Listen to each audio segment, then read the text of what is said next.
Thurman-Pacquiao is without question one of the best welterweight fights of the year. Everyone has their own pick for the winner, but let's have a look at why each man has a strong chance to win next Saturday night. This is Pacquiao-Thurman, a technical summary. The strongest aspect of Keith Thurman's style is his ring intelligence and ring control. We've seen him in several world-class fights use great movement to control the distance behind feints and a varied jab. While not primarily a counterpuncher, Thurman's ability to counter, especially with the left hook, will be indispensable against Pacquiao's aggression.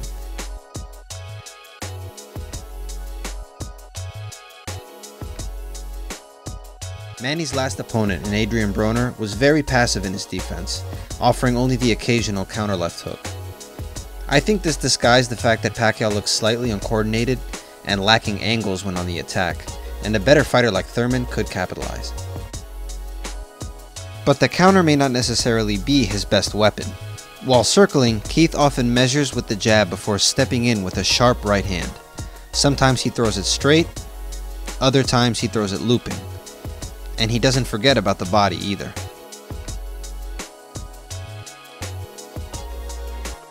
This kind of pawing jab and straight right combination is a textbook tool against the southpaw stance.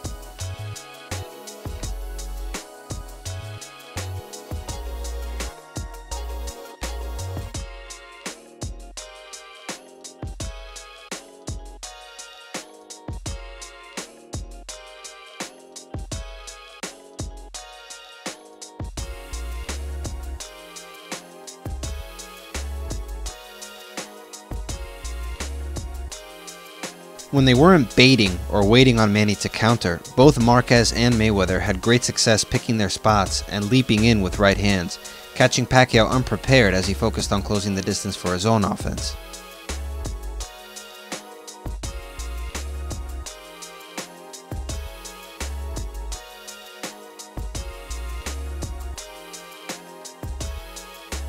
These rights in particular from Marquez reveal why they can be so effective. Since Pacquiao doesn't rely on boxing off his back foot, whenever he's caught off guard by a surprise assault, his front foot habitually steps back, leaving him off balance and vulnerable.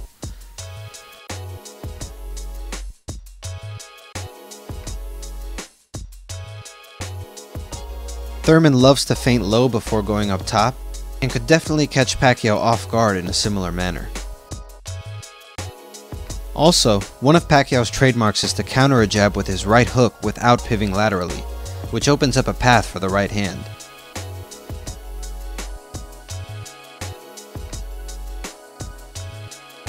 Keith knows well that straight punches typically beat round ones in the battle of timing.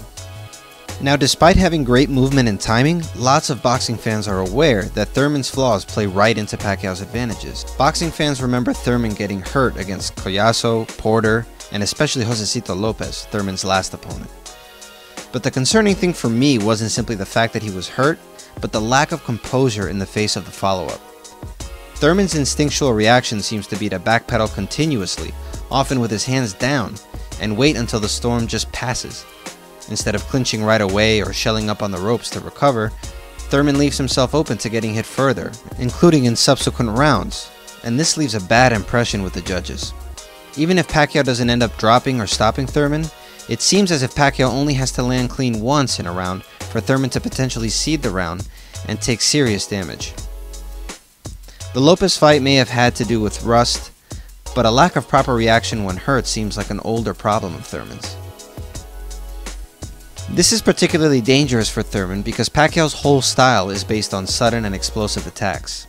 Even if Pacquiao's general pace and output has slowed with age, his quick left hand can instantly change the course of a fight.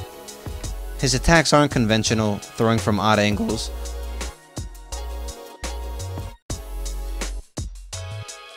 or using uncommon punch sequences, such as doubling up on the left hand.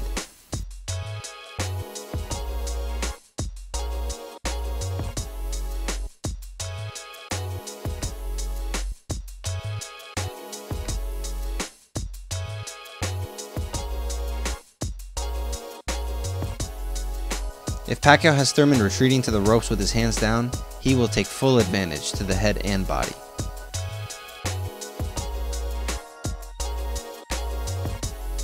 This fight is going to come down to timing and sharpness, and both fighters have question marks surrounding their current form. But if you press me to pick a winner, I would have to favor Thurman.